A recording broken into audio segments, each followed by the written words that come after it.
welcome to the very first ever episode of Spirits and Monsters of Old Seattle. I am your host and game master, Bryon Kershaw. I'm going to be running us through our first ever podcast episode. It is very exciting, and I have no idea how to actually start doing a podcast. I probably should have mentioned that before now. Well, none of us do. We were kind of hoping you would lead the charge. Ooh. Probably one of us should have known what we're doing, but yeah, it'll be fine. It'll be fine. We'll figure it out. All right. So I'm going to run through and introduce everybody real quick and then talk about what this crazy podcast thing that we're doing is actually going to be about. Starting with Aryn, can you tell us a little bit about yourself? Maybe I should have written something down so I could sound really cool, but We all think you're cool. I have lived in Seattle for like 5 years, and I love it. It's my spirit home. Love it a lot. It's a great place. I like D&D and TTRPGs and video games and all the other nerd shit. And I don't know what else. That's it. That's all I got. Not a worry. And next up, we have Phoenix. Hello, I'm Phoenix. It's a lovely to be here today, joining all of you wonderful people. So I am also from the Seattle area, grown up here since I was about 5, and I will be playing Julian in this campaign. Most of my background with tabletop gaming is with Dungeons & Dragons 5th edition, and if you are interested, I am also in an actual play game that's been going on for over a year now, I think. But you can find that on YouTube or Twitch. Just search for Dice Jailers. I play a Polynesian muscle wizard in that campaign, so always a good time. Amazing. He is amazing. You're amazing. Flattery will get you everywhere in this campaign. And noted. Phoenix just brought up something great. Aryn, what is the character that you'll be playing today, throughout this various I forgot actual to play mention game? my character, which is an integral part of this game that we're playing because we're playing characters. My character is Sofie Ingesdottir. Excellent. And Quin. Hi, I'm Quin. Non-binary. Trying out V, them, viz pronouns, but they, them also works. I'm playing Caelan Teagan, a first-generation Irish immigrant to America. And I am still on the fence if I want to try an Irish accent or not. Perhaps we should have switched backgrounds. The Irish accent is the only one that I have. That's the only one in my... I mean, no, I have a lot, but that's the only one that works. So I'm playing somebody who is a Filipino immigrant, and as a person of Filipino heritage myself, this is a Filipino accent, so you're just going to have to deal with this. So what you're saying is everything you say is in character? Absolutely. I'm a mutt. I have no idea who my ancestors are. Or what accent you're using. That's true. Probably all of them. Yeah, we'll call it transatlantic. And as mentioned, my name is Bryon Kershaw. I have been playing role-playing games for a very, very comedically long time, starting way back when in 2nd edition D&D, and playing a little bit of everything in between since. And my latest gaming obsession is Vaesen, which is super convenient because that's what we're going to be playing today. Funny how that worked out. Crap. Phoenix, I'm sorry. Your sorcerer cannot work in this system. Oh, there goes my whole campaign. I'm on the wrong plane. So Vaesen is a role-playing game from the company Free League. It uses their Year Zero engine and is about supernatural folk horror.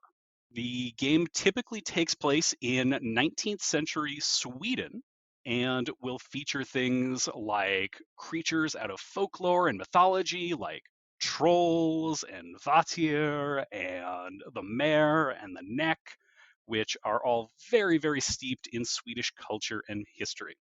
The player characters are typically members of an organization who are able to see these creatures and have the second sight and need to help navigate the supernatural, all while keeping people safe.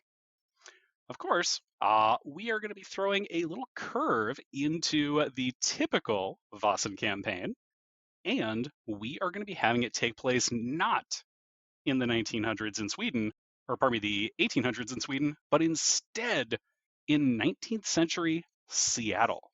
This is going to be a setting that we're kind of building out as we go through. Like all good historical fiction, it will have some things that definitely did not happen, including maybe some supernatural creatures.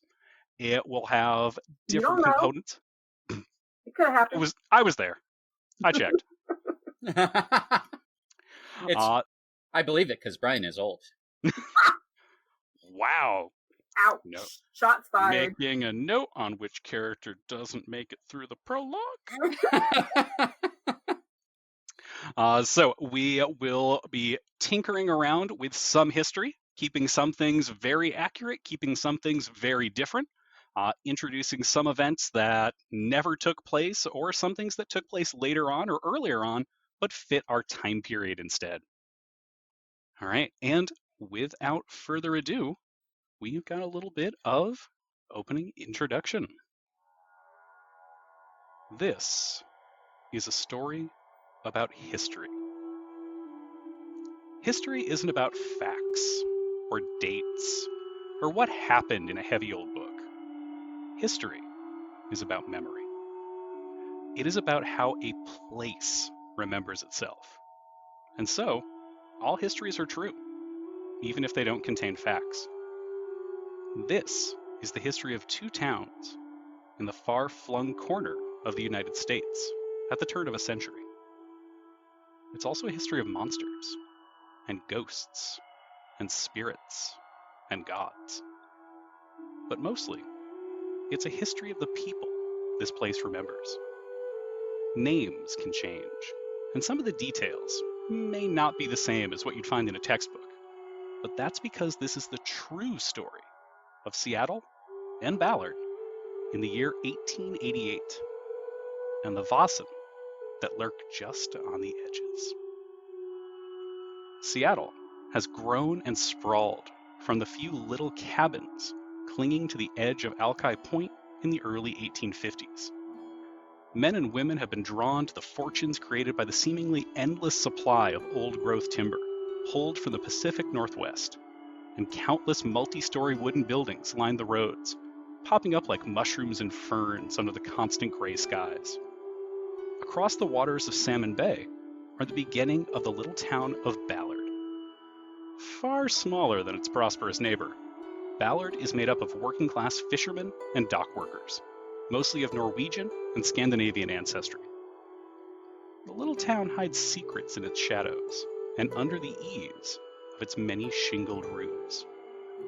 Meanwhile, in Seattle's shadows, someone begins to toss and stir from a fitful sleep, slowly coming back to consciousness from a deep and dreamless slumber. Quin, tell us a little bit about Caelan. How do they look, and where did they wake up last night? You mean where did they go to sleep last night? Yes. Accurate. So Caelan is a young man, about 23, and he is a vagabond. How much should I get into the backstory? For right now, just description and where did they sleep last night? Okay, yeah. He's in a battered, dirty suit with a floppy cap. He is pretty darn handsome, but it's kind of hard to tell under all the scruff. And he went to sleep in one of his one of his usual sleeping spots in a partially sunken, in a building on a partially sunken dock south of what's the river called, Bryon? That I believe is south of Lake Union. Yeah, south of Lake Union, which is just south of Ballard, yeah? Yeah. Cool. So Ballard has Salmon Bay that separates it and Seattle, and then the large lake that's past that would be Lake Union. Okay. I gotcha. Caelan kind of stretches out, works some of the kinks from his back. There's a few other folks who are sleeping in and around this kind of old rundown dock house. It's a little creaky. It occasionally shifts in a way that doesn't sound quite stable. But for the most part, it's been a reliable place to sleep when he's living a bit rough. Which is always. Which is always. You also know that you need to head into Ballard today.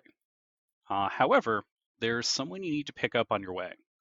You need to head over to the, let's say, interesting side of town, as you have to go and meet with Julian before you head over into Ballard itself. Cool. I do that. You set out from the old dock house. There's a couple other folks who are starting to wake up and kind of see you off on your way. The city is just beginning to wake up in most areas. You see people are beginning to get pots of water going. Smoke is beginning to rise up from chimneys. People are starting to stir and move around. You see that occasionally horses are beginning to trot up and down the streets, which are not actually cobblestone or even any kind of stone. They are just made from wood shavings and sawdust. You make your way through the various alleys and streets, heading down. Yep. I just want to mention that Caelan is a fairly cheerful person, even in the roughest of times. That's something he inherited from his father. So he's just like the classic happy hobo. He's got like the bindle on a stick, and he's just like whistling and, walking, enjoying the early morning hours. Exactly, yeah. There's just a little bit of sun on the horizon, and it's one of the few spring days that isn't gray and drizzly yet. You make your way through some of these winding alleys and streets, kind of whistling to yourself, and head down past what's known as the Deadline. This is a somewhat arbitrary decision that the city keeps making between where the respectable half of Seattle is and where the fun half of Seattle is. Beyond the Deadline is where all of the brothels are, all of the gambling houses, all of the box theaters. It's basically the bars and fun part of town, where all of the churches, the nice houses, all of that is on the other side of the Deadline. Caelan makes his way to one of the more recent additions in Seattle, a very large and very glamorously made house with beautiful white paint and bright pink shutters on the front. It is a very, very nicely appointed thing that Caelan's just able to see a little bit of through the frosted glass windows. And you have heard the reputation of this particular house of ill repute, as it is the home of Seattle's most influential madam, Madame Malou Graham.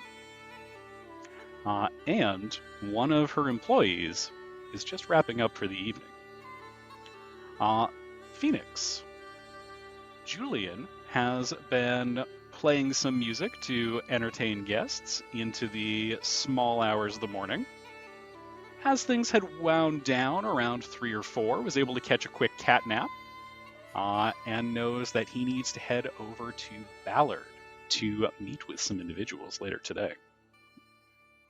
Can you give us a little bit of a description of Julian, and also let us know what song was he playing on his fiddle last night? So Julian is a relatively young man. He's about 21 years old.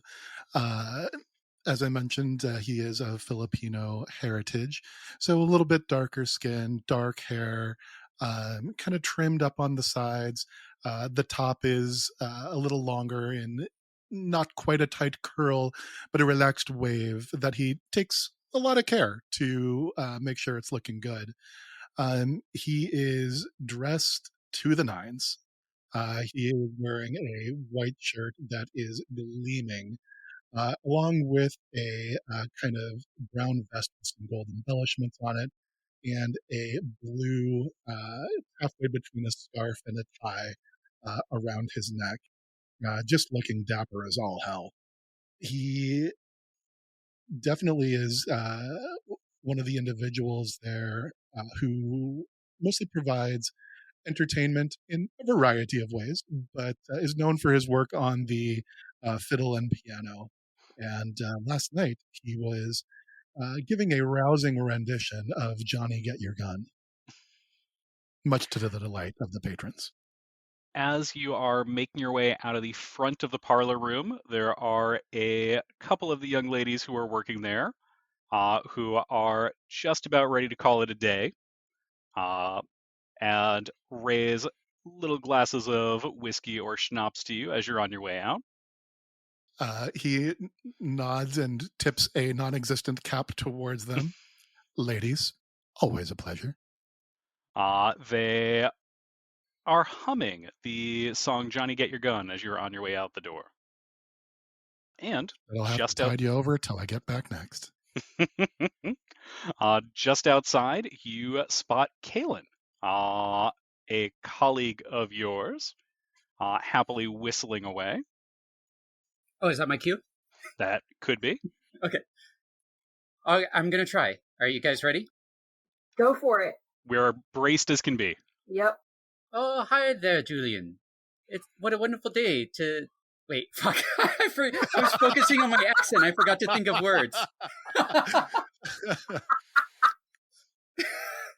This is why we use the podcast. Filipino accent. That's right. That's why we use the Filipino accent.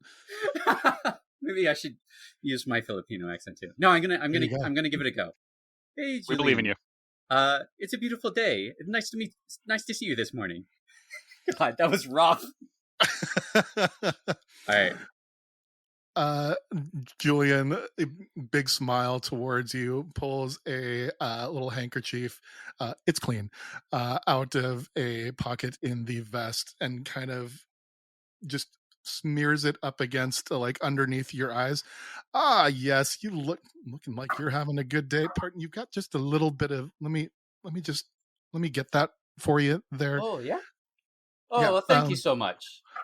You know, there's it's a good start. Wonderful to see you. Oh, likewise. Shall we be going? Yes, absolutely. And I will hum in harmony to whatever tune if I notice it, if I recognize it. Oh, it's not a tune. It is decidedly tuneless. Okay. I take it and run with it. What it lacks in practicality, it makes up for in enthusiasm, though. There we go. All right, so you make your way up north, and on the edges of Salmon Bay, there are little docks that have been set up everywhere, and you are able to get on one of the first little steamships that is going across to Ballard. There are, unfortunately, no bridges between the two towns at this time.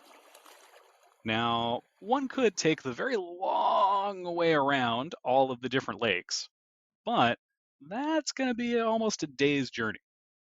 Thankfully, folks in Seattle are inventive when it comes to opportunities to make some quick cash.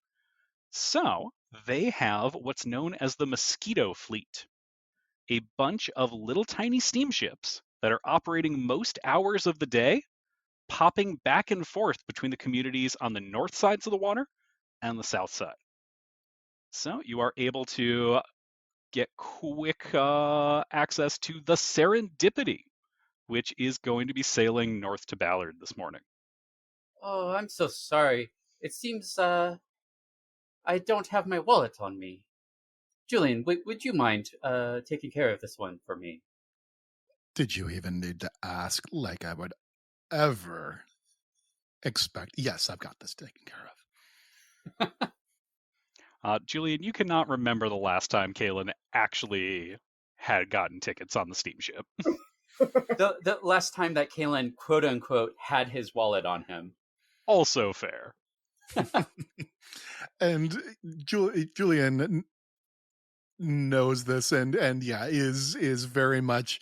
It's a little bit of friendly ribbing, but at the same time, it is very, very well meaning, and just with a big smile on his face. This is a game we have played before. The pair of you board the Serendipity and make your way towards Seattle. Or pardon me, from Seattle up towards Ballard. What are you doing on this little steamship? There is a little cabin. There's pretty much nobody other than the captain. So you've gotten over early enough that no other traffic is coming with you. So it's just the pair of you. There's a few seats along the side. There's a spot in the bow that has a railing that you could hang out on. Up to the railing sounds good. Yeah, same. Never get tired of it. So, Julian, how was the playing last night? How are the ladies? The playing was fantastic. It's always a good night at Madame Lou's. The ladies, they're working, but we do our best to give everyone a good time in one way or another. Oh, excellent. How were things on your side of town? Oh, the same old, same old. Just wandered around, managed to get some dinner, and then retired. Sounds like a good night. Yeah. I like to... I'm a man of simple pleasures. Yes, as am I. It is a nice, kind of easygoing day on the water. The sun is just starting to peak up, and surprisingly, given that we're in the spring in Seattle, there is not a gray cloud in the sky today. So the day is starting to warm up a little bit. It's almost getting to comfortable temperatures. And this is how we know this is supernatural Seattle. No gray clouds in spring? What? It is certainly something of an oddity. You have just a nice kind of leisurely trip across Salmon Bay, and the little steamship touches down at the docks. You are ready to depart and start making your way uptown. Shall we depart? Oh, I think we shall. I think I'm going to stop the accent. It's distracting me. I'm not able to do two things at once. So you're getting the Filipino accent on this one. If it's any small consolation, Quin, all of my accents eventually, sort of like they're spiraling a drain, come out as bad Sean Connery. Yep. All right. As the two of you are making your way uptown, you also spot a familiar face.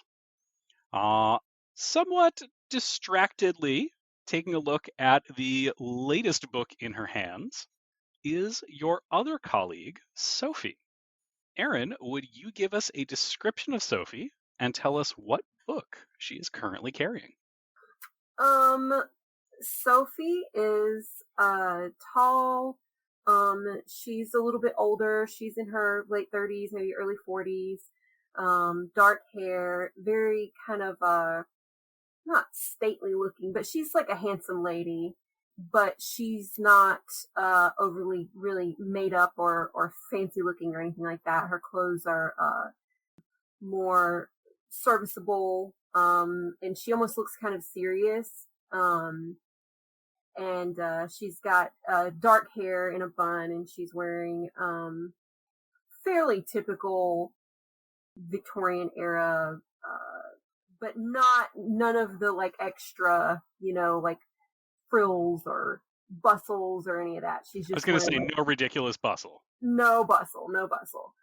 kind of the antithesis of the ladies that Julian probably just took his leave of. So, and she has in her hand a hot off the presses copy of I just forgot the name of it. That's an interesting name. Hold on. I have it. Oh, I'll pad for time a little bit. I'm really happy that all three of us decided that our characters were handsome. Oh, yeah, good point. I said dashing, as I recall. Okay. Two handsome, one dashing. Fair enough. Cool. A Study in Scarlet, which, as we now know, was the first Sherlock Holmes novel by Sir Arthur Conan Doyle. It has not been printed in the U.S. yet, but because of, just friends that she's made and so on and so forth, and possibly her connection to the library, she was able to get the version printed in England. So she's kind of like wanting to read it, but she knows she has other things to do, but she's sort of picking at it as she's walking down the street. I've been there. Nice choice, by the way. Do what? Nice choice, by the way, for a book. Oh, yeah, thanks. Okay, so yeah, basically, once you guys see her, she's like pretending that she's paying attention to where she's going. She's really not. She's like, scanning and then like looking up. And so eventually she'll look up and see you guys. And, oh, hello, boys. Oh, it's not raining. Huh, curious. Oh, I'll have to tell you about this book later. I cannot read it right now, but, And then she just goes back to reading it. Oh, what a wonderful morning it is to see you here, Sofie. And Caelan takes off his cap and does like a theatrical bow. She just waits until you stand back up, and then she puts her one hand like on your arm and keeps walking so that she doesn't have to pay attention to where we're going and she can look at the book. Caelan is your seeing eye vagabond. Yes. Hell yeah, I'm into it. Julian greets you with a kiss on each cheek. Oh, ma'am. Always so polite. Very understated. It's just common courtesy. Together, the three of you make your way through Ballard. It is a bustling little fishing town, so there is already quite a bit of activity and a number of fishing boats that are already out on the water. At this time, it is also known, and this is 100% true, as the shingle-making capital of the United States. I'm glad you brought that back up. Mm-hmm. Earlier, you said the many shingled houses, and I want to know if the houses have many shingles each, or if there's many of the houses that each have shingles. Oh, most every single house you see has shingles. Nice. Cool. In fact, somewhere, Ballard is known as Shingletown. Where? Places. Don't worry about it. Okay. Your group kind of makes your way down Market Street, passing the bars that are not yet open, the churches that are just starting to open, the little businesses on either side of the sawdust road. You also pass a very familiar graveyard where you have had some past experiences. And the three of you get just a very brief shiver as you pass this one. It is a graveyard that you have had some interesting reports of. What reports are those? Yeah, like what? Yeah. Strange sounds in the night. The occasional person who reports seeing someone standing just outside of the graveyard fences, but who's not there a moment later. It's something that you haven't had any time to investigate just yet, but might be on your radar at some point. How close is this to Sophie's house? It's probably about a 10-15 minute walk from Sophie's house. Okay. Continuing further on, you take a path leading further north. And from here, things are a lot less developed. There's a lot more in the way of small stands of trees, and away from the bustle of Market Street, the little town of Ballard becomes much quieter. There's small stands of trees that aren't yet processed into dock pylons or shingles, and down a small dirt path stands a large copse of trees that surround a building. A number of the dock workers have eyed this area hungrily, wanting to turn these into ship masts or dock pylons and make some quick cash. But the owners of this property have never had any interest in selling. These trees hide a spacious manor house, opulent and imperial. Oh my gosh. Don't judge me. It feels old, and the local folks can't quite recall when it was built.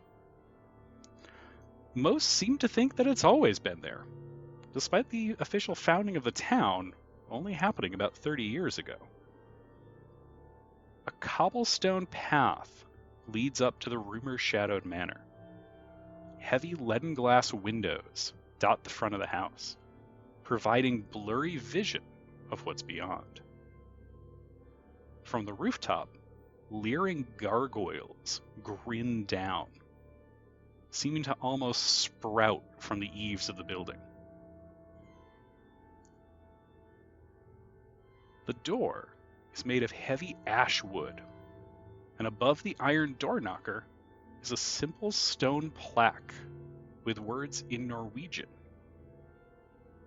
Etched into it, it reads, Frykt viker for kunnskap, kunnskap viker for wisdom, wisdom viker for sannhet. Which the three of you know, being members of this organization, means fear gives way to knowledge, knowledge gives way to wisdom, wisdom gives way to truth.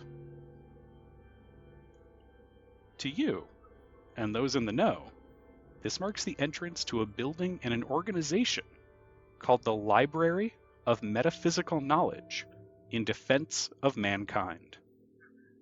Or, much more commonly, simply the library. That was very cool. Can I circle back around to when you did a very good job with that plaque? How many times did you have to practice that? That is the first time I have read that aloud. Are you kidding me? Nope. That part's definitely staying in the podcast. Bryon speaks a little Norwegian. Yay, Duolingo. Yay, Duolingo. This podcast not sponsored by Duolingo. Yes. The three of you are members of the library. This building and the organization who is inside is interesting. There are a number of agents who work in and out of the library, working to the benefit and protection of the peoples of Ballard and the wider area.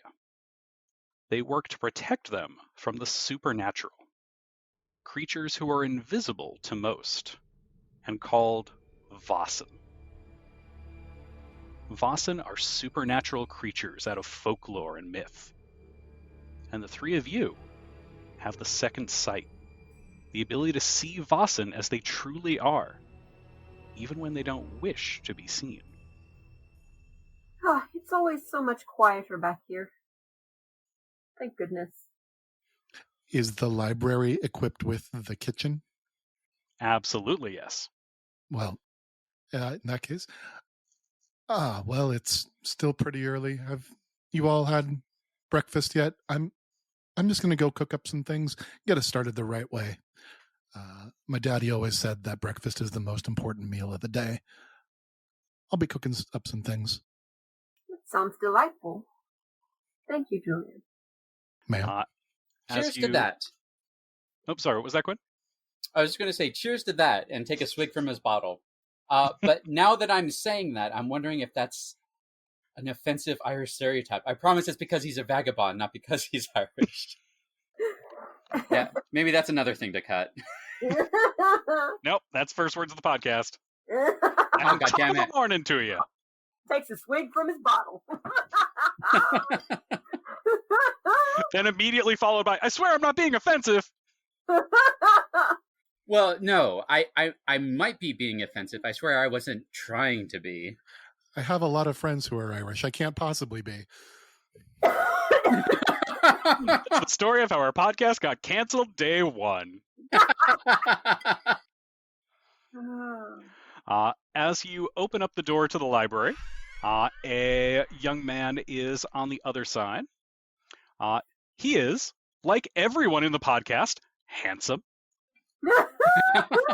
No. He has a tightly angular face. Oh, yeah, Quinn?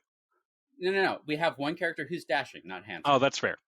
What is this, Gossip Girl 1880s Seattle edition? That was actually the other name for the podcast that we almost went with, was Gossip Girl 1888. We were so close. Yeah, that's true. I was there.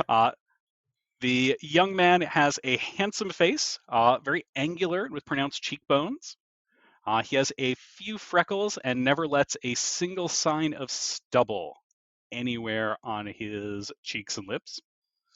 He is dressed in a very nice, very stately suit with a small bow tie. He has a tightly clinched black waistcoat and silver buttons, and his hair is slicked back with pomade. Oh, you're here so early. Oh, good morning, Mr. Master Julian. I can get your coat for you if you'd like. Oh, very kind of you. Thank you. Of course. Please let me know if there's anything I could do for you. I'm just heading to the kitchen, fixing us up some breakfast. I'm all set. Thank you. Oh, I can go. Oh, I know what I could do. I could start getting some coffee ready. Of course, yes. And the young butler, named Jeremy Hobbs, quickly rushes off to go prepare some coffee for you. He has run off with your coat, having carried it with him as he dashed off into the library. He'll probably remember he has that in the next 20 to 30 minutes, and then probably will hang it up for you. Classic Jeremy. But there have been a non-zero number of times you found it in just various rooms. I turned to the group. Remember, don't give Jeremy anything you'd actually want to get back. He's not getting my book, that's for sure. Exactly. You begin following after him, headed toward the kitchens, and the layout of this house is strange. You can never quite get from one side to the other in an easy and efficient way. Rooms interlink in strange ways. You sometimes need to actually head up to the second floor to quickly get down to somewhere on the first floor. Needing to go up and take a hallway to go down another level to get to a different room that simply doesn't have any hallways that connect to it. It's a strange place, and you often wonder who would have built this building this way. Quinn, there have been a few times that Caelan has slept here, and it's an unsettling experience. While there are a number of agents of the library, and there are quite a few bedrooms for them to bunk in, very, very few stay here. When sleeping in this place, you've always had strange dreams. And you also always vaguely get the sense that something is watching you. There's something that you can't quite see just out of the corner of your vision. Yeah, this is a sleeping spot of last resort for Caelan. Do we know, you have mentioned that there is possibility of discourse with Vaesen. Do we know, are there any Vaesen that are here, that have sort of, that we've, not we personally, but the library has befriended or anything like that? Like a mascot. That would be so cute. Not at this time. Perhaps you are maybe in the nearby community of Monroe. At this time, you are not aware of any Vaesen who are in the library or who have been kind of allied with the library. Okay. We'll need So to that fix may be that. something that we find out later in the season. Foreshadowing!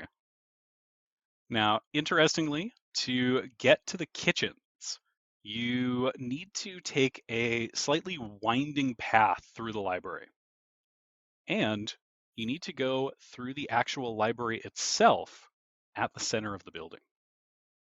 Heading through the door, this is a very, very large, spacious room, perhaps the single biggest in the building itself. It is at least 10 to 11 feet tall and has no windows. Instead, all of the light in this room comes from a central chandelier that has dozens of candles that are perpetually lit on it. All of the walls are made of floor-to-ceiling bookshelves. And it contains all of the gathered knowledge about the supernatural that the library has been able to obtain. That said, what it lacks is any seeming system of organization. Oh, dear Lord. There are books that are on completely different topics, scattered all over the place. And the only person who can make sense of it all is the old librarian named Agda. She uses a wheelchair, moving about the room and organizing the books to her taste. She assures you she knows precisely where every single one of them is. Her mind sometimes tends to wander, and she may not always know exactly what's going on, but she knows the placement of every single book located in this library. Priorities. On the few occasions when anyone has tried to apply any organizational system other than hers, they have been continuously berated until they gave up the effort. I thought you were going to say they disappeared.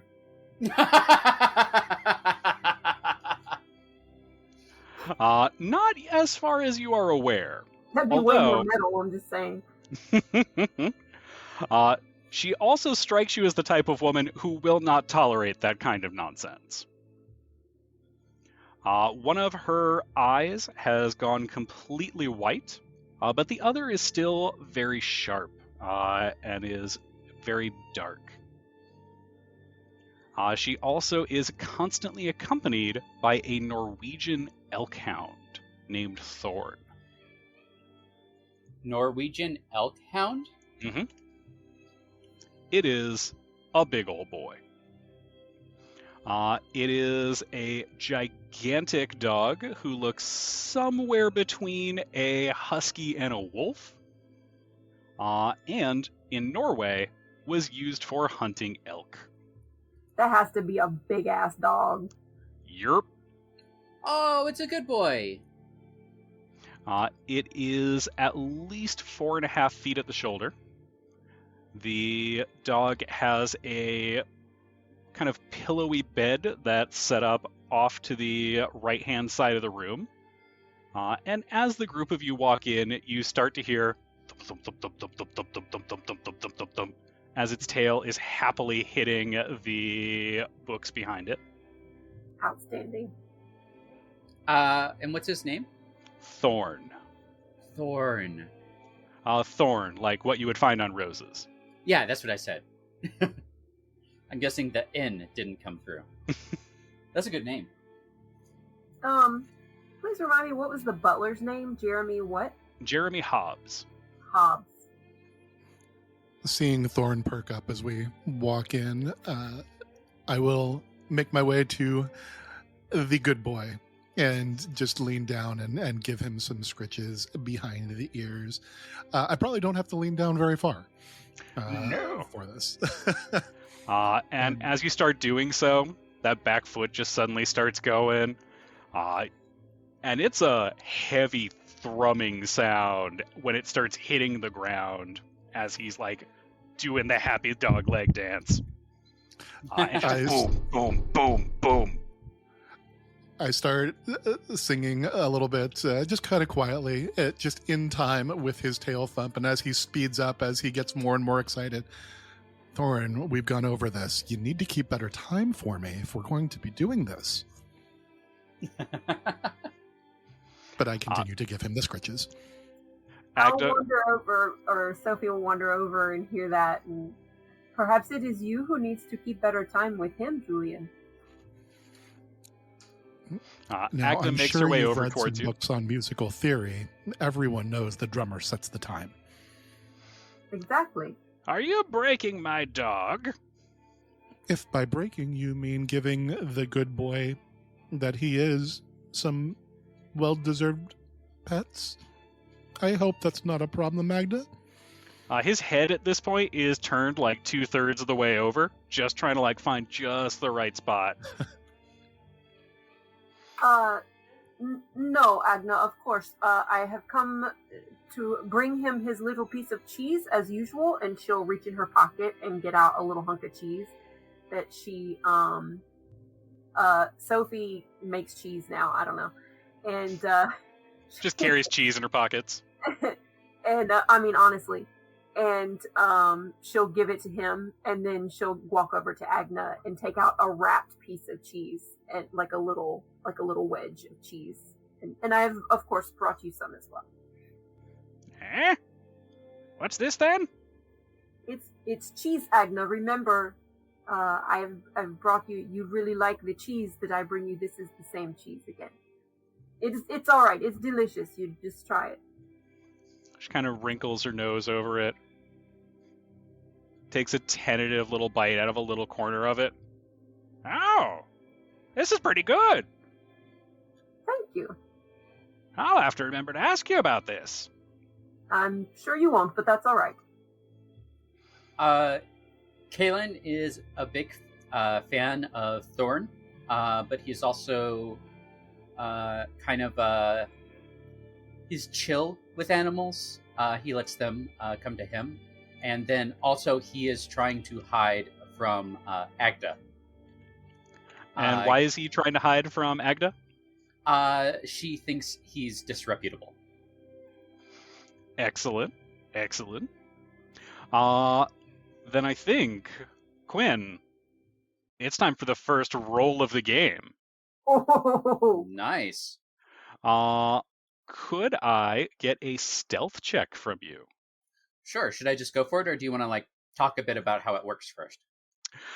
So for our listeners at home, the way that stealth will work in Vaesen and any of our skills is they're going to be a combination of an attribute and a skill. Our players have already got these all figured out, and the character will roll, or pardon me, the player will roll a number of D6s. Anything that comes up with a 6 is going to be a success.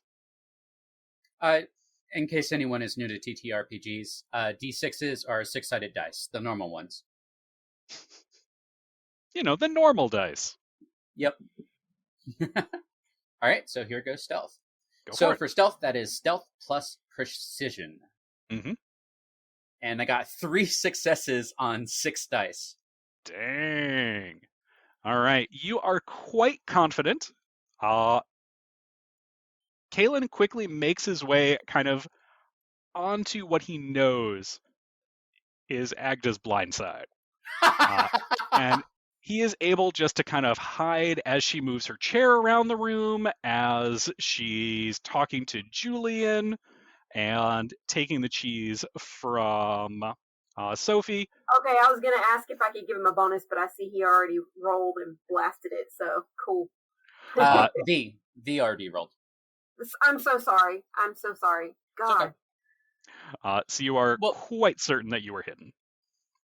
Like I said, it's not a big deal, but I'm trying to rep the non-binaries.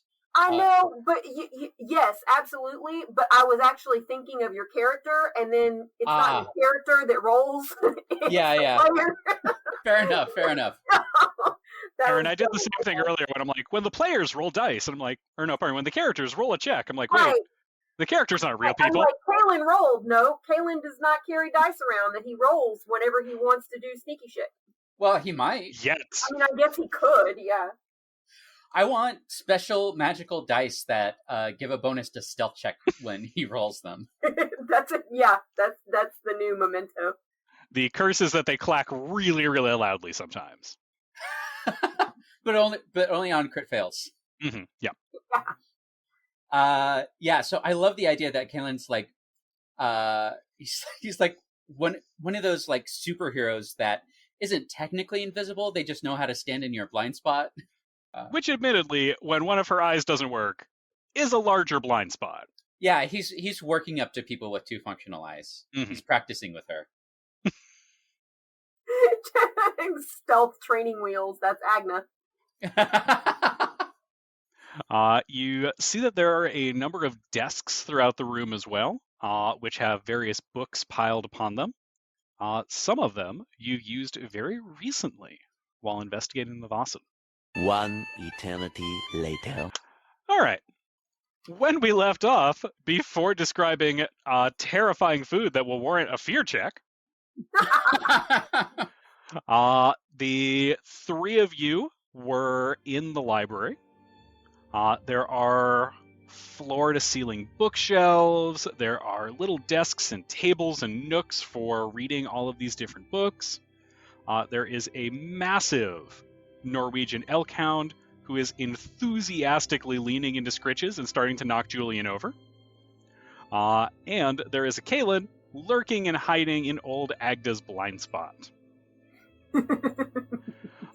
As the old woman kind of ponders, chewing on that crust of cheese, she looks over at you for a minute. You know, I think there was someone who was waiting for you over in the kitchens. Oh. What luck, that is where we were headed. Ah, good. Who was this person, Agna? Oh, someone. Did they happen to mention what they were interested in discussing with us? Oh, yes, definitely. And that was, my dear lady? Was what? I think we should just go to the kitchens, Julian. Yeah. I lean down again to Thorin. Take good care of her, my friend.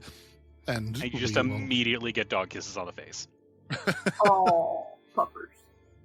I feign disgust and love it. Thorn can tell. All right. You are able to navigate away from the library and find not one, but 2 people in the kitchens.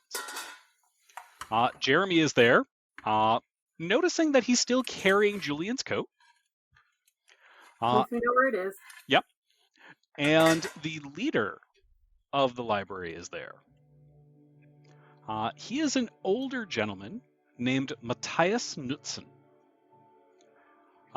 He is probably in his mid-60s and has very broad white mustaches that stick out just a bit from his cheeks and has very thick white mutton chops.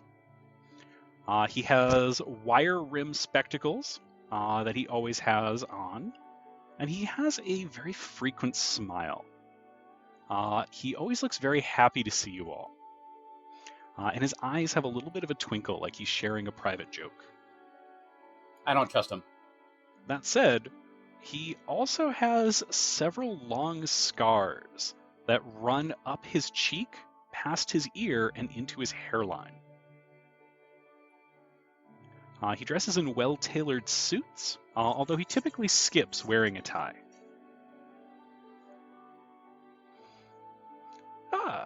Just who I was waiting to speak to. Come, Jeremy and I were just getting some coffee and some breakfast ready for you. Oh, thank you so much, Master Knudsen. So, tell me, how have you all been? I feel like I have not spoken with you in a few days now. Well, I've been quite well, thank you. And he kind of smiles at that. May I pour you some coffee, Caelan? Oh, yes, please. And the old man kind of very carefully gets the hot coffee pot and gets a very nice little teacup for you, and gets that over for you. You smell some fresh baked cinnamon rolls that were just being baked, that have just freshly come out of the oven. Nice. Is this your work, Master Knudsen? Knudsen? It is a hobby, maybe a bit of a strong word, but it is one of the things that I like to bring back from Sweden. Please, help yourselves. Oh, this is fantastic. Thanks so much. Don't mind if I do. And he does the little finger waggle thing as he selects one. So, I am glad to see you all. This is really good. And he kind of just smiles happily at that. I'm glad to see you all today. We actually have someone here who's going to want to speak to you all. We have an investigation that needs to be done. Are we finally going to check on these sightings at the cemetery? That's a little bit close to my house, I would like to check it out at some point, but it's not maybe so important. That is not what today's business is, but that may be something that we need to look into. No, today we have need of helping a young man who claims that he may be haunted, or perhaps cursed. He's a bit of an excitable sort, and has told me both in the time that he's been here. Now, I'm going to step into the back office, get him settled, and then in just a few minutes, I would love it if you all could join us. Master Knudsen, before you go, may I ask, do we know, and Julian is kind of rolled his shoulders a little bit, looks a little bit uncomfortable. Do we know any ideas to what exactly is haunting him? Well, that is the strange part of it. He seems to think there is an ill fortune following him, or at least the other sailors he's working with do. Now, sailors are a notoriously suspicious type, so I don't want to go jumping at shadows, but... Do you mean superstitious? Is that what I said? You said suspicious. Suspiciously superstitious. Fair enough. Now, as I mentioned, I don't want to go jumping at shadows, but I've got a hunch there might be something to this. Oh, very well, I will trust your judgment. It's never led us astray before. And hopefully never shall. Caelan is absolutely right. These are magnificent, and Julian has piled more cinnamon rolls on his plate than somebody of his stature and build looks like they need. He is not particularly tall and pretty slight as far as build goes, but he has piled these cinnamon rolls onto his plate and is just devouring them. I thought you meant social stature, like he was too rich to like cinnamon rolls. No, this isn't, what's his head? Totally different character. Klaus. The day that I give up cinnamon rolls because of some concept like class, Caelan, by all means, slap me. Sofie being older than them, and would she... How do you think she would refer to, would she call him Matthias, or would she still call him, like, Mr. Knudsen, or... I think probably calling him like Matthias. He is not a person who necessarily pushes for much in the way of formality. Affable is even the word I would use. He seems pretty friendly, so... For some reason, I feel like the word affable is visible on some screen in front of you, perhaps attached to a character sheet. What? What? Never. I'm making all of this up off the dome.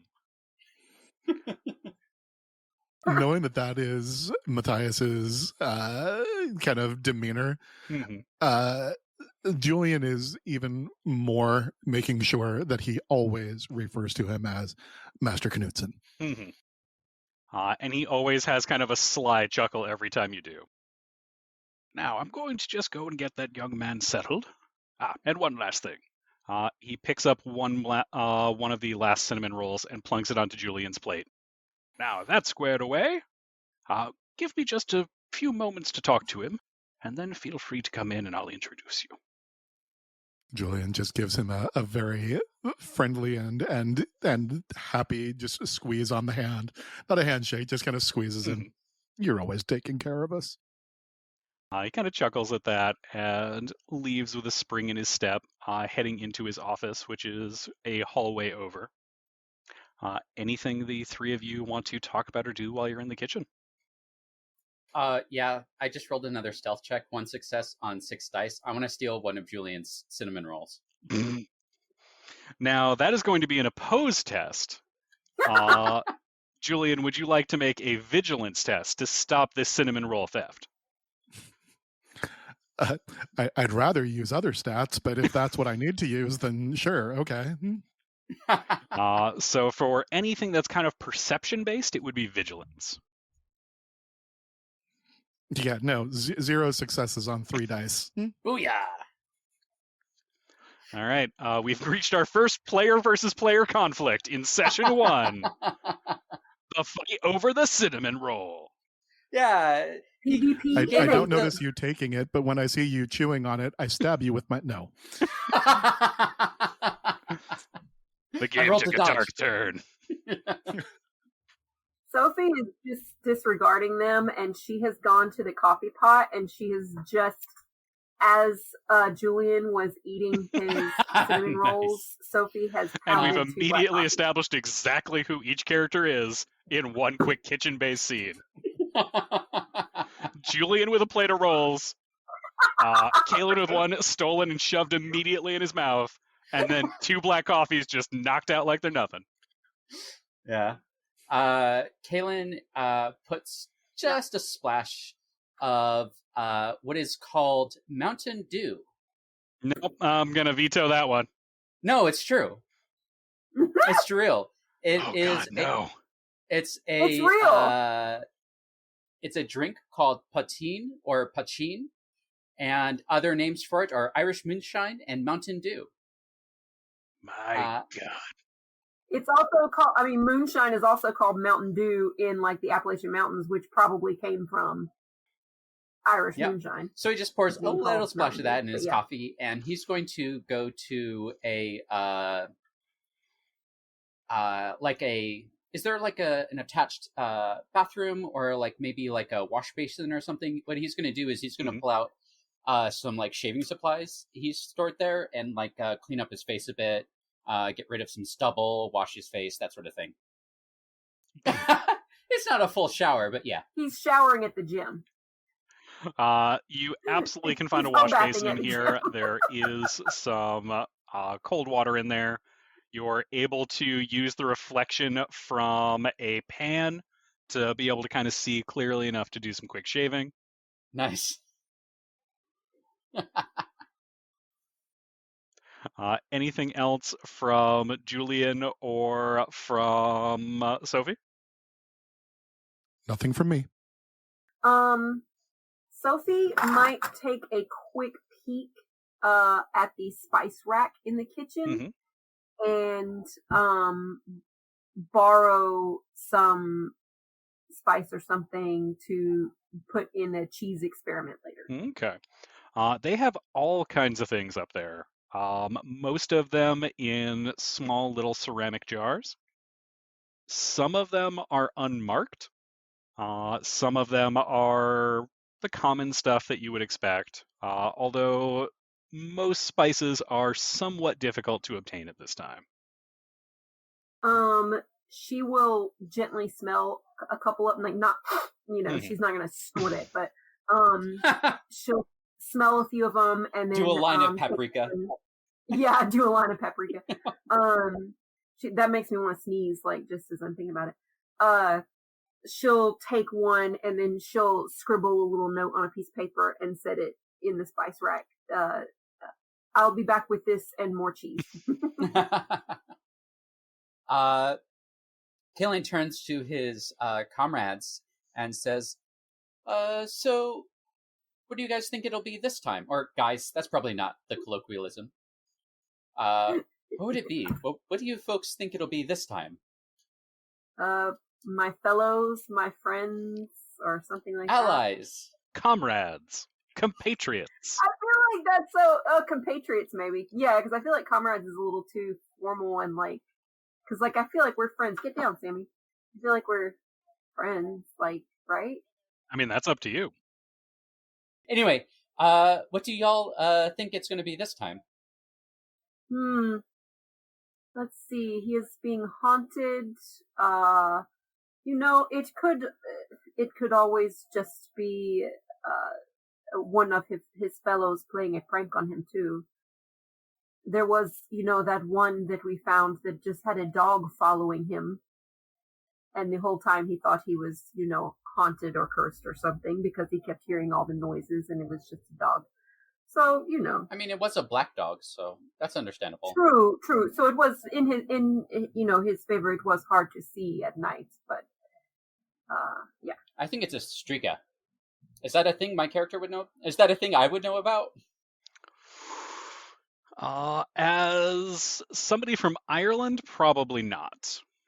But I'm a member of the library, the premier metaphysical research and combat initiative in the Pacific Northwest. The premier Scandinavian supernatural initiative in the Pacific Northwest. Are there Scandinavian strigas? No, there are not. Damn it. That's another module, Quin, that Bryon also wrote. Damn it. No, that's a different Kickstarter is what it is, right? I think it's a vampire. It's got to be a vampire one of these days. So anyways, Quin, you are probably not familiar with Strigoi, but with evil spirits, that could be a lot of different things. All right. The three of you kind of chat for a little while, talking about what type of Vaesen it might be, what it could happen. But as I mentioned earlier, there's so little information right now, it could be a lot of things. So after a couple of minutes, you head down the hallway and head into Matthias's office. Opening up the door, there is a large central desk, and Matthias is sitting on one side of it. On the other side is a young man in a heavy coat who springs to his feet as soon as you walk into the room. Oh, Sorry. No, continue. Sorry, I got overexcited by an idea. His beard is a tangle. His hair is slicked back with a bit of pomade. And he eagerly kind of jumps forward to begin shaking hands and introduces himself in a rapid tumble of words. Oh, hello. My name is Jon Bach, although everyone here in America calls me John. He sort of fidgets for a little bit, not quite sure what to do next as he looks around, and just kind of sits there for just long enough to make things awkward. Oh no! So absolutely, Julian. As soon as Jan stands up, is immediately moving forward to him as well, and shakes his hand enthusiastically. Jan, you say, well, welcome to our library. It's wonderful to have you here. My name is Julian. We're happy to be finding out what you can tell us here. Oh, of course. Oh, can we circle back? And before we enter, are we going to talk about our entrance? Do we have like a cool entrance that we do? Like Charlie's Angels or something? Yeah. Like two of us like slam open the doors and then the third like walks in like they're hot shit. Can I walk in and take a cloak off my shoulders and let it fall on the floor like Anakin and Obi-Wan at the Jedi Council meeting? No? Sorry. The sad part would be Jeremy would follow you around the library, constantly picking up your cloak and trying to put it on the coat rack. Yeah. I'm sorry. You have like 15 cloaks. You take one off every time you enter a new room. That's a very specific character choice. As Jan is enthusiastically shaking hands with Julian, he's nodding and he's smiling, and then he's not quite sure what to do. Then he kind of looks around. So what has Matthias mentioned that you have some concerns about some things that have been happening? Can you tell us some more details about that? Sorry. Yes. Let me start at the beginning. As I mentioned, my name is Jan, and I recently arrived here in America from Sweden by way of Norway. I heard there were opportunities for Scandinavians here in Ballard as a fisherman, but it seems I maybe have made a mess of things. Captain Jacob Norland took me on as a deckhand, but ever since I took up on his ship, things have been, well, they have been strange. The other sailors think I might be bad luck or have brought the ghost with me. I don't know what is happening, but I heard tell around the docks that if you ran into something unusual, you should speak with the folks at the library. So here I am. And he gives you a wide grin and kind of looks back and forth between you all. Big smile from Julian as he explains these things. So these incidents of bad luck. And of course, I can pay. He quickly fishes a little leather pouch out of his jacket pocket and happily drops it onto the study's table. It opens, and very old gold coins come spilling out, each about the size of a $50. The last of the fortune I had that took me to America. Yours if you can help me get this sorted. Just the currency that he is using here, does this strike us as, I mean, is this weird? Super weird. Okay. So can I very few people pay in gold doubloons. Yeah. Can I do an investigation check to see if I recognize that type of coin? Mm-hmm. Like if it's although rather than investigation, make a learning test. Can I do it too? Because Caelan has a bit of experience with coins. Sure. Caelan gets 0 successes on 3 dice. Sofie gets 3 on 8 dice. Okay. Now, Caelan, do you want to potentially push this roll? Good. Nah. For our audience, pushing a roll in Vaesen and in all of the Year Zero games is where, after rolling, you can keep any successes and then re-roll any dice that didn't get successes. However, afterwards, you get a condition. Get too many conditions, and your character will wind up broken and may even wind up dying. Conditions also happen during things like combat. I changed my mind. I think I do want to push it because I. Okay. Now listen. This is the beginning of the campaign, Quin. I know, but so this is a character choice. I feel like my character would be trying very hard to recognize these coins, and I think he would become frightened by their sudden appearance. So I'm willing to give that to you. I think it makes a lot of sense, Feel given free to roll backstory it. things that you all are not privy to yet. This guy is. Still 0. Yep. But now you're scared of these. Yeah, exactly. Julian has learned to let his intellectual counterparts handle these types of matters. What I'm hearing is, this is nerd business. So Julian rolls 0 successes on 0 dice. Julian does not even need to roll.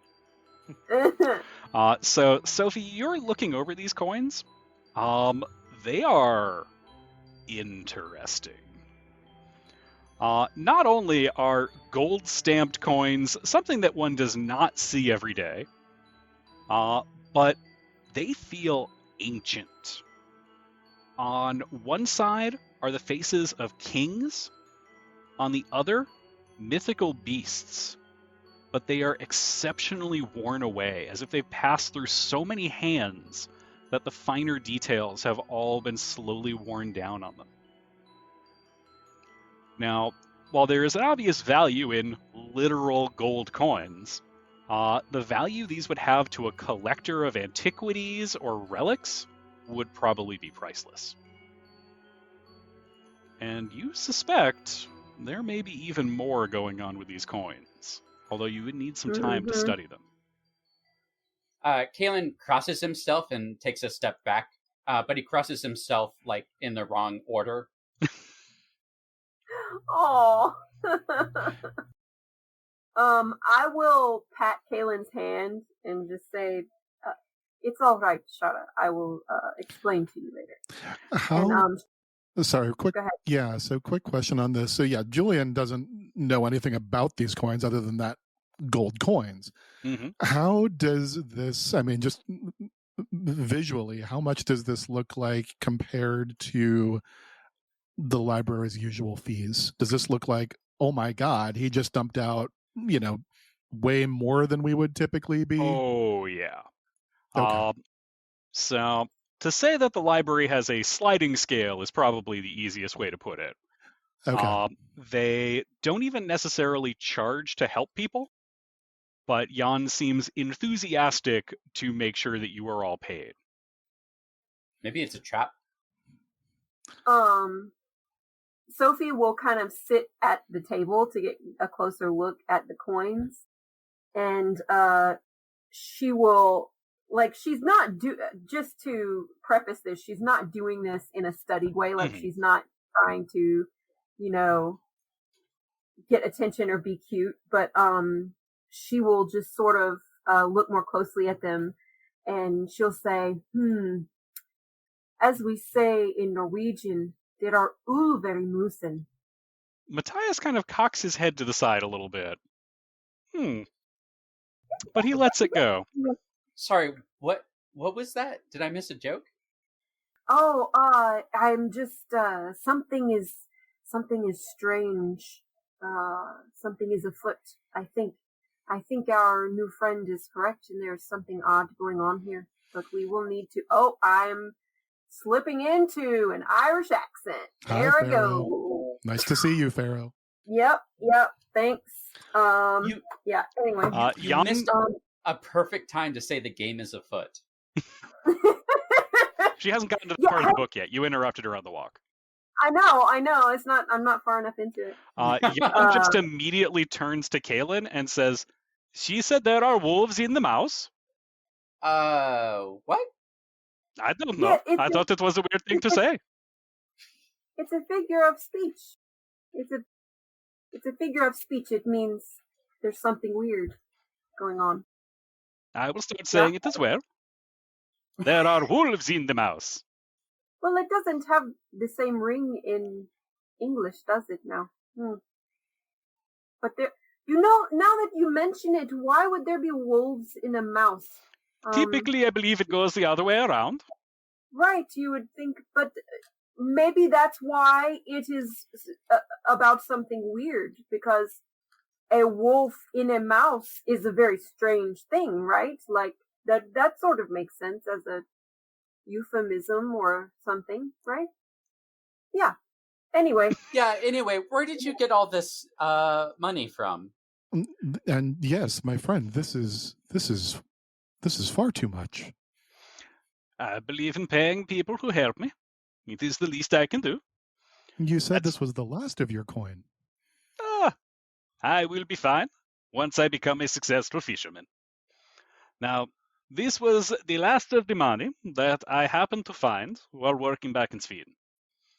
I was plowing my neighbor's field for him, getting some of the old dead stumps out of the field so he could do some planting. And when I finally pulled the stump up and out, in the hollow, underneath the roots of the tree, I found a big bag filled with big gold coins.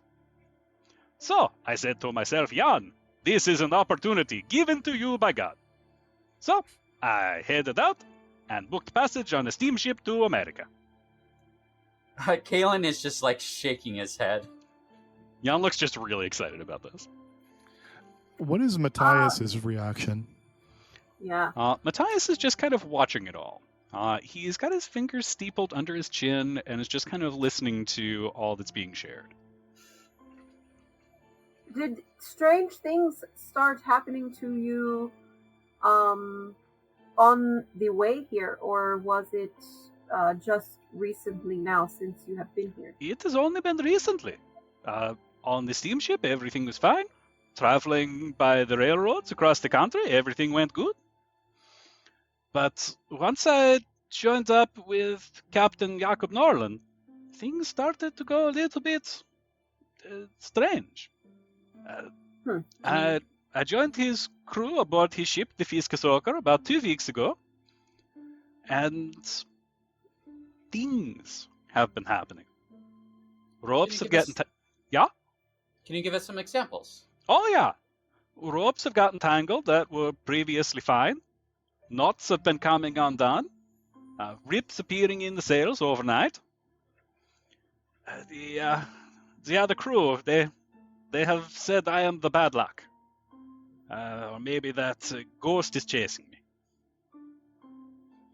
And just 2 nights ago, a sailor named Harold was on the night watch. A boom fell down and broke his arm. Everybody remembered me tying the boom off. But I promise you, my hand to God, that boom was secure when I left for the day. Now, Captain Norland, he didn't blame me, but I've noticed the other crew are staring and also starting to provide me with the threats. Oh, that was awfully kind of them to provide you with threats in case you needed some spares. I did not. The ship's first mate, Olaf Borsen, said that I am cursed and have brought an evil spirit onto the ship. I'm a little worried that if this keeps going, they may throw me off the crew or maybe even try to hurt me. So I asked around in town, and in a couple of bars, the sailor said that you could talk to the folks at the library and that they would help you. And so here I am. Have you taken any extended breaks since starting on the crew there? No, not within the first 2 weeks. Ah, only 2 weeks, yeah. That makes sense. Well, could you take a bit of a break now? We could see if the weird things keep happening, and that would be maybe a start. Or he could continue working on the ship and let us know if anything else happened. Well, I was kind of hoping that you could all look into it. Yes, we will definitely look into it, no matter what you do. Right, Matthias? He nods. Are you hoping that we will give you some sort of protection, physically, or do you just want us to investigate, these happenings? Well, I think whenever you put the stop to whatever's going on the boat, that should take care of everything. Once things stop breaking and people stop getting hurt, then I should be able to just go back to being a fisherman. Perhaps maybe we could start by taking a look at the boat. It might be good if I pretend I don't know you, though. I'm not exactly with the populars right now. But they referred you to us. Yeah. Not the sailors on my boat. The sailors at the various bars down by the docks. What other excuse would we... Sorry. What other excuse would we have for checking out the boat? What it is, just a fishing vessel, or does it do anything? Does it ever carry goods or passengers? Just fishing. Perhaps we could say that we would like to hire my friends, you know where I work. These are fishermen. I'm sure we can introduce ourselves, and I can perhaps mention my business. And I'm sure they've been out at sea for far too long. Jan kind of looks around. I thought you work here. I also work here. You work here and you work here. I got it. Do you have, like, a book of coupons or something? Like, what are you talking about? I just figured they might be in the mood for, if they've been out at sea for a while, perhaps just enjoying a good time. Oh, Those tokens are not mine to give out. I would never speak for any of my colleagues. Well, I'm just teasing, boys. I'm sorry. I mean, that's cool. I thought you just played the music there. But okay. I mean, sure. I am primarily an entertainer. You are correct. Oh, okay. Jan looks Alright. enthusiastic, like, so you'll be able to help me? Absolutely.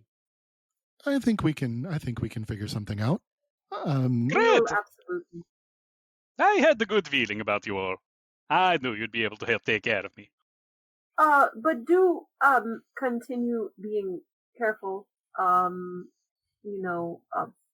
If you go, are you going to go back to work on this ship? That was my plan. Okay, just we are going to do everything that we can, but please be careful and watch yourself. Got it. One other question. Have any other strange occurrences been happening outside of the boat? Have you noticed any strange figures or heard any strange noises, like at home, perhaps, or anything else that just stands out? He really thinks about it. No, it always seems to happen on the boat. Okay, that is strange. All right, and with that, you have your first mission for the library. And that is where we'll call it for our first episode.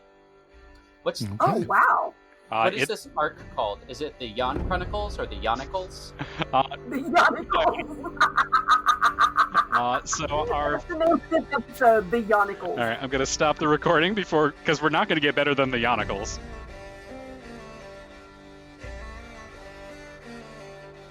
And that's a wrap for our first episode.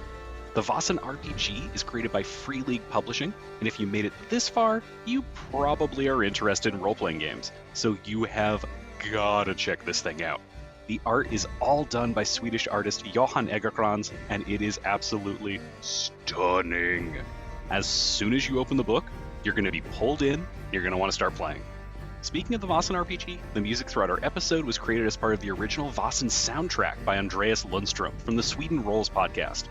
The music for our opening theme, and which is playing behind me right now, is Myths and Legends by Robert Bruckmeyer. You can find him on Bandcamp, Spotify, iTunes, and honestly, probably wherever you're listening to this podcast. Our editor is the phenomenal Hannah Cheney, who I'm starting to suspect may be a Vaesen, given that she works absolute magic on each episode to make us sound this good. I'd also like to take a quick second to say thank you and give a shout out to the Lost Mountain Saga podcast by Ellie DiLorenzo, and starring Anne Richmond and Sydney Emanuel. Y'all were a huge inspiration for me to finally get into podcasting, and part of how I was introduced to Vaesen. So if you like our show, make sure to give them a listen as well. Finally, thank you for listening. We've got an amazing season coming up with some really fun surprises in store. So, here's just a little sneak preview of what's coming up on this season of Spirits and Monsters of Old Seattle. That's what I expected to see. No successes on 6 dice, but I'm going to push it. Yeah, I know you are. Gotta find that rhythm. I get it.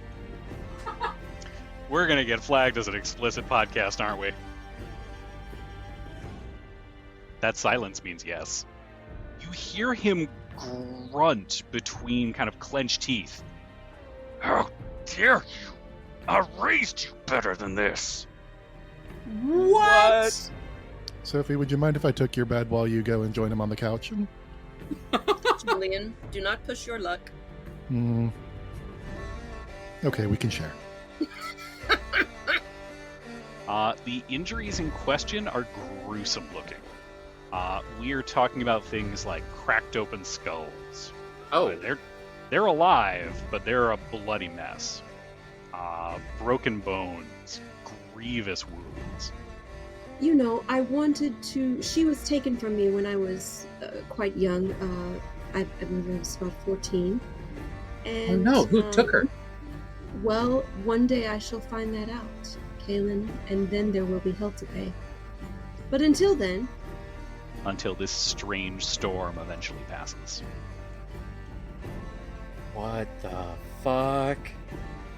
Suddenly, the mood changes.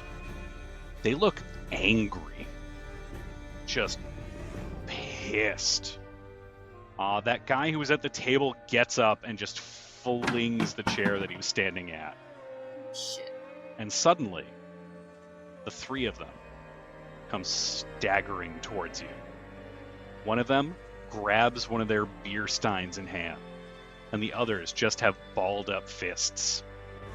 Looks like they're planning to attack. I want to know what what we find out with 3 successes. Bryon made it sound so juicy. It is. He's a drug dealer. Super Just juicy. trying to bait you in. He's a drug dealer. That's why he made it sound juicy. You good to stay at 2? I storm up to her. I put my hands very firmly on the table. I'm glowering over her. Was it you? Rose, Cotton, was it you? Just roll to figure it out. No, that's absolutely not how the game works. No, bummer. He looks at you and his eyes look almost feral. I need to stop. I needed to stop. The song. You don't understand. I can't stop hearing it. She's calling me back into the water. Do you want to walk through the darkened streets to get there? At this point, it's probably about 10:30 p.m. in a time without street lamps. So it is quite dark. But we have the hurricane lamp. So a little sphere of light in a sea of darkness.